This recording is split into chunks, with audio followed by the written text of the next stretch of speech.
Hello again, everybody. Welcome to another edition of Good to Know Shreveport Bossier. This is a podcast showcasing all the good things that happen in our community, all the positive stuff, and we got lots of stuff to talk about today. My name's Jeff Beinfor. Over here is my co-host Paul Reeser, a local businessman, member of the Committee of 100. In every podcast, we focus on, as I said, topics and initiatives having a positive impact on our community. We have new episodes available every other Wednesday, and you can find Good to Know wherever you listen to podcasts on all the major podcast platforms, and also the video version available on ktbs.com. And Paul, as usual, introduce our guest. It's Old Home Week, I feel like. Well, I'm excited. We talk about great things going on in Shreveport, good to know. And our guest today is kind of a hero of mine because she has done something that a lot of people talk about. A lot of us talk about, I want to do something good, but I don't know. I don't have the money. I don't have the connection. But she actually saw a need and there was nobody taking care of it. So she just said, I'll do it, and has become incredibly successful. So we're going to talk today to Casey Kilpatrick, Executive Director of Go for Kids. Right. Thanks and welcome back. I said welcome back because I guess you used to work here at Channel 3. I did actually used to work with Jeff, so he knows my kids well. He knows that they're the complete reason why I do what I do. Yes, so I'm Casey Kilpatrick. I'm the founder and executive director of Go for Kids. Project Go Bags is my main focus. And so since my kids came to me in protective custody of foster care, and I realized how kids arrive with just the clothes off their back after criminal abuse and criminal neglect, a lot of those news stories that we report on have children involved. And so with that said, that's what happened to my kids over 10 years ago. And in that arrival, when they were rescued by law enforcement and Department of Children and Family Services, there was a meth pipe in a Winn-Dixie bag that came into my home. And I got hot mama mad, and this is ridiculous that when kids are rescued, that's how close it is. That's obviously how intense the situation is. And law enforcement has always told me. So you were the foster care system. You accepted foster kids into your home, and one night, was this the first group that ever came to you? No, it's not. It was the second. Okay. But I always wanted to be a mama, Paul. And in that, whenever I got my babies, and that's how they arrived to me, I knew that we could do better as a community. Right. And we have. We've served over 15,000 children through Go Bags through the entire state of Louisiana. That's all impressive. From that one situation, and telling everyone about it and having people be involved and getting the word out. Then you have a Cajun spin on Go for Kids. Yes. Well, my daddy's from Houma, from South Louisiana. Oh, wow, that is South Louisiana. And he would Louisiana. always tell me, get your go bag, Casey. Pay attention to your surroundings. He'd tell me some other things I can't say on TV or broadcast, but basically, pay attention to what is reality. And the reality is there's 4 to 7 children every year in the state of Louisiana that are rescued into protective custody of foster care. So they're rescued in that situation right then, right there, from horrific, traumatic situations. And they need these items, and people need to know about these kids exist. And that's how it's grown and why. So all of this stuff here is to help kids. It helps kids in crisis that have been rescued into protective custody of foster care, from infants to teens. The girl bag it's all about the size. The girl bag is for 12 and under, and the boy bag is for 12 and under. And the black bag, the teenagers they thought these were too perky. So when I did all of my focus groups and target audience with teenagers, they said they wanted just the black bag and keep it simple. But in the bag, it has everything they need for that first night. Well, you've expanded, though, other than the bags the size themselves.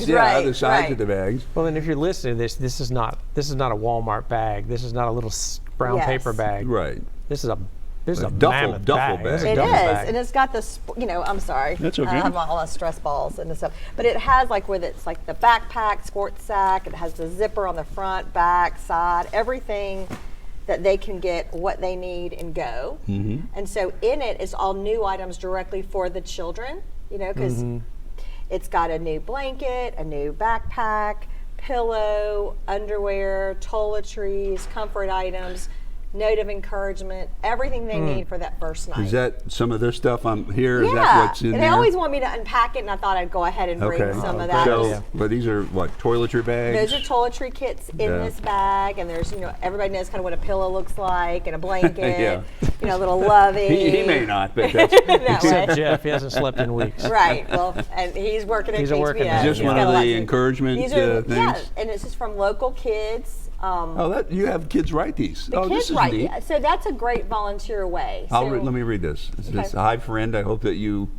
know that you're absolutely awesome. Don't ever let anyone bring you down." This almost makes me cry. Love Hadley from W.T. Lewis Cheerleaders. Is that what it is? So that's what the kids will do. They write that for the next kids. Yeah. How cool. Notes of encouragement, kids to kids. Because that's really why we do that. Because, I mean, wouldn't appreciate a note from a child, especially for a child going through a hard situation. Yeah. And then what do you have here? Is this a game? No, What this is actually my media kit. So it has everything in there, like for people like us that need to be like, I need some facts and figures and data and information. But I liked it so much that Romp and Pew designed that, so I was so excited I brought it too. They have something to do with this. Yes, they do. They help with all of my marketing materials. All right, But there's all different ways that people can help. Okay. Well, that's neat. You've really expanded from. I remember when you started. Right. So I started when I was social media manager at KTBS through news, up in the news desk. So if you've ever been in the newsroom, it's one big room.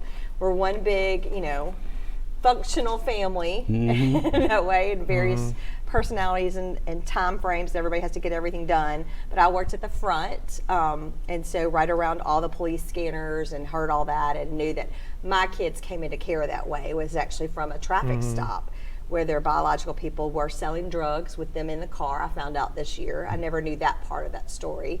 But, they obviously were not capable of having and raising their own biological children. So after 4 years of going through DCFS and fighting through that, when I was working at KTBS 3 News, so everyone knew my highs and lows of that situation, I was finally able to adopt the children that started this whole movement and this movement for kids. But I would have them underneath my feet, even taking little naps with me whenever I needed to work and get information. Yeah. What's this?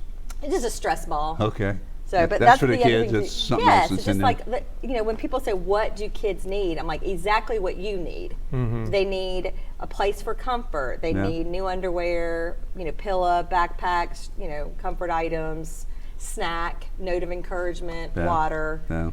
I know for me, I think a lot of people, when you think of foster system, I think of foster kids, and I immediately, in my mind, I imagine them right in the courtroom or right in a home, maybe a little disgruntled. I don't think about that night, that first night, and how a lot of these kids that you're serving, how do they get in that situation when they come to you and they have absolutely nothing? Well, first of all, it's not their fault. That's the main thing I'd really like for people to understand. They're just kids, and adults are the ones who are making those decisions and making those, decisions that are not healthy for themselves or other people. There's not a lot of warning in these kids. It's not like, well, next week you're going to your foster home, baby. No, it's you're pulled over in a police car. Right. Their biological people are doing something wrong, and that grace and mercy to them, but they're not capable of handling these children, and that then they get into the system. The children need someplace to go. Luckily, there are people that was like me, and there's about 300 of us in this Northwest Louisiana region that will take kids into protective custody of foster care into our homes while the court systems work out those details. How, I know it's going to be a rewarding thing for you to do, but how difficult is it, I think, to bring these kids in and try to, I don't even know what the word, put them on the right path, I guess. Well, again, it's not the kids' fault. No, I understand that. In that part. So it's really about. But they have to be acclimated to almost like normalization, right? Like Jeff, if you moved into my home, you'd have to be acclimated to my home. Right, that same way. Yeah. And that's why whenever I bring the kids in, I'll be like, "You're in a newsroom. You need to acclimate to this is a work environment." But it's like with anybody. If you really think about that, what would it be like if you had to leave right here, right now, and go someplace that you don't know? No, it would be heart-wrenching, gut-wrenching. Well, and especially if it was someplace that you're in the transition. It can be as good, bad, or indifferent someplace for you because that's all you've ever known, to the unknown, and to be able to know that you have what you need and you're now being taken care of. And it just depends on where you're placed. I mean, they might be placed into a group home, and that's a whole different dynamic. It could be placed, any home is a different culture and dynamic that these kids have to try to acclimate to. So at the very least, we can offer them a pack of new underwear and pajamas and comfort items that's theirs, that's clean, that's fresh, because they've already been through some of the worst life has to offer. My children had been through that at 18 months old and almost 3. So that's describe what shape your kids were in when they came to your house. What were they wearing? What possessions did they have with them? So again, like there was a meth pipe and Winn-Dixie bag, old clothes. They've been criminally abused and criminally neglected. So they have been the worst life has to offer as toddlers. They've experienced that. That's why I'm very sensitive. I'm sorry, but I'm very sensitive, very passionate to have people understand that these kids did not do anything wrong. That they're biological people, for however altered they might be through mental illness or drugs or stress, they did something wrong. You several times you've referred to them as their biological people. You don't refer to them as their parents. Because they weren't, I guess, right? They weren't capable. Yeah. I am their parents. I have been raising them and taking care of them for over 10 years. I am their legal parent. I am I'll be honest, I probably needed to eat before I came. I'll just be honest. But I'm very sensitive to that, is because people, families are different. There's all different kinds of families. And so people ask me all the time, they're like, are your kids brother and sister? And with adoption, all your kids, it might be biologically or it might be in our family, but families are families, and they look very different. And that, kids, especially the kids that have been through trauma, they heal through relationships, just like anyone else. If you've been through a bad divorce and then you get remarried, you heal through that other relationship. These children have been through the worst life has to offer, and so to be able to have a home and to have all those things, if it's temporary, because my first 2 kids that I ever had, they went back to their biological mom and back to their biological uncle, and we all still have a relationship with each other. I still consider them my kids, and they kind of consider me an auntie. But you build those relationships, and that's really, they can then focus on, like, these items give them what they need, but it's really about telling people about the people we're serving and building relationships and helping kids in crisis heal. When you bring a kid in crisis into your home, yes, what is their initial reactions like? I mean, I'm sure they're like reticent, shy, they kind of stay in a corner. And honestly, I felt overwhelmed, even though I've gone through all of the classes. I had my master's and did all these things that you think if you tick these boxes, you'll be able to handle it. But nothing honestly prepares you for criminal abuse and criminal neglect, and when kids are in that place. You really have to meet them where they are. That's why the comfort items are so big, even the stress balls. Like, I've got another one here. But anything that helps you kind of connect with them, be with them. Like if anybody's ever been through trauma, you know who was there for you, how you felt. Did you feel welcome? Did you feel it's now going to get better, you're going to be taken care of? And that's what we try to do, is bridge that gap. Because you can get on your phone in the bathroom and cry and think I am completely overwhelmed and text all your friends and family, but then that's more people that they don't know coming into that situation. You've really got to be present with them and be able to get those things moving and processed, for lack of a better word. So how do the kids react when they're in this horrible, stressful situation? All of a sudden they're in this new home, they have nothing, a lot of them don't even have hardly any clothes, maybe just a diaper or whatever. And when you do present them with these bags, it's got a stuffed animal in it, it's got the comfort items. How do they react to that? What does that mean to those kids? I think they were just relieved. I will tell you, the first 2 kids that I got, one of them was basically screaming, and she was saying, I don't want to be in foster care, I don't want to be in foster care. And we already had a great talking relationship. And then she thought she was leaving me, and I said, hey, sugar, like, you're in foster care, you're at my house. And she was like, oh, well, you're not so bad. She was 4. And we're still friends today. Now we're Facebook friends. So she actually volunteers at Go Bags for me, because her mama needed the help she needed and got that help, and they have a different life and different support. But it's like what anybody would feel. I mean, we're all humans. Do different things reach kids differently, like a stuffed animal? That might be a great way to reach your kid. I find there's really never enough comfort items. Like I try to double, triple pack comfort items because you don't know what somebody will want. If they'll want that with a stress ball, or if they want a lovey or a blanket. There's teenagers that really want it, like love the toiletry kits, and there was a razor, and there was kids that told me they never had their own new pack of underwear. I mean, we're talking about a different, situation.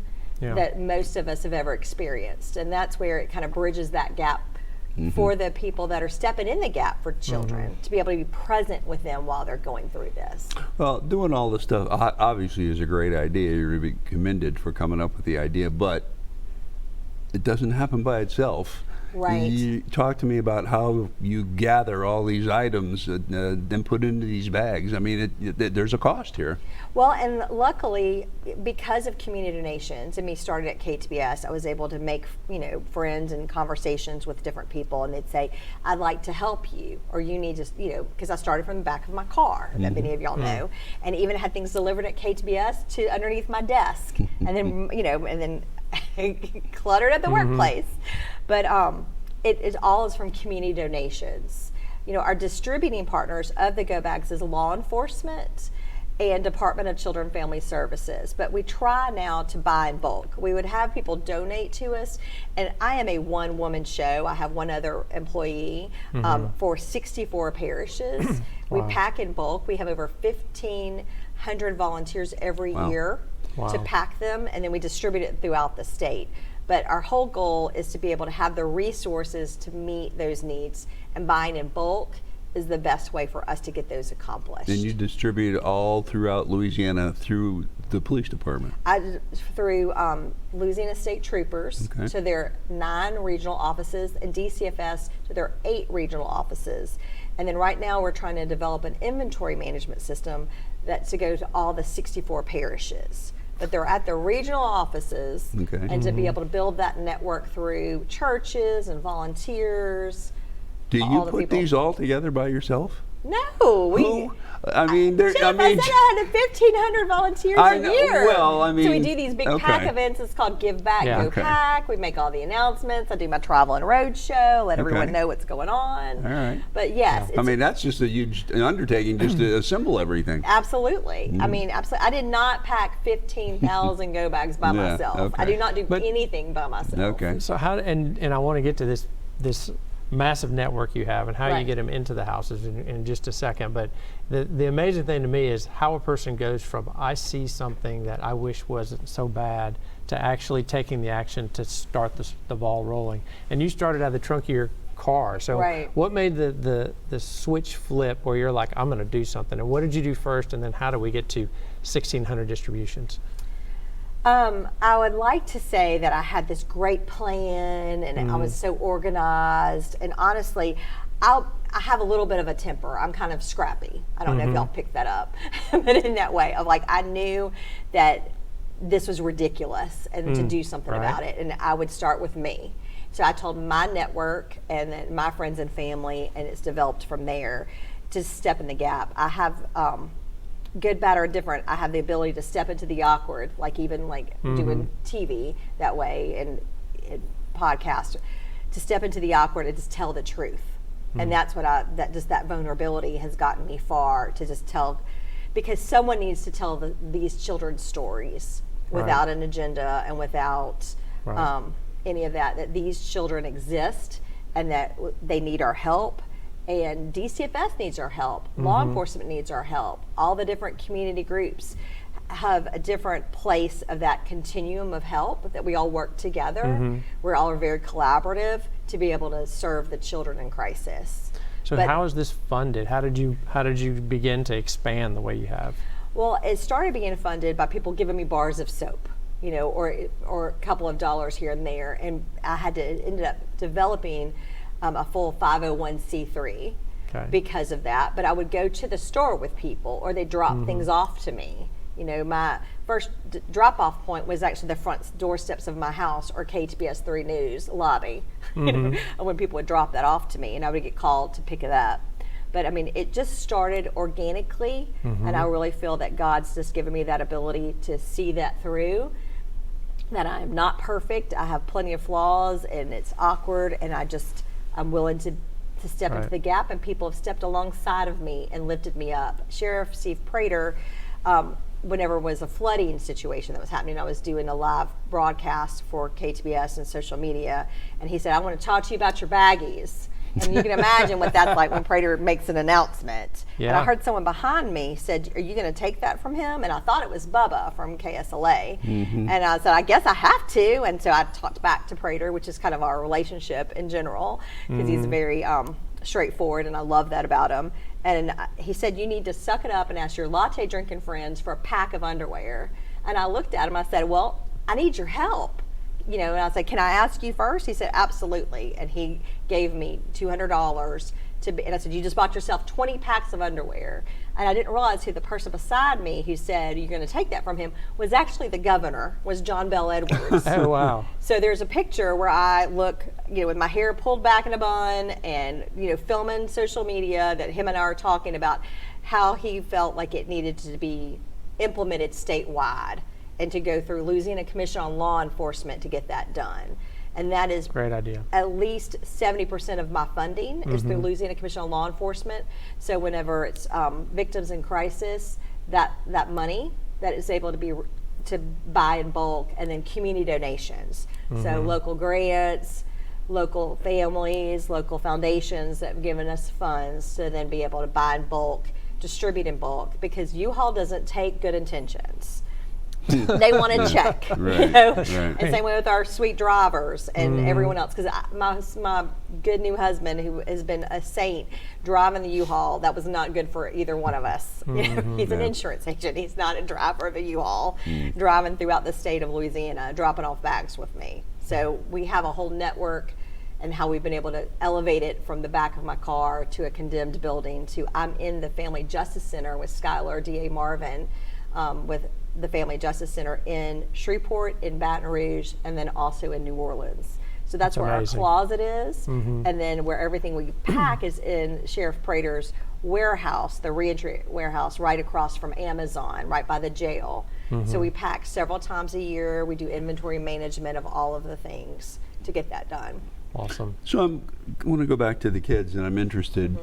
You hand one of these kids that have been so beaten down by their life, they're by the family, and you give them one of these bags. They've probably never had anything in their entire life, much.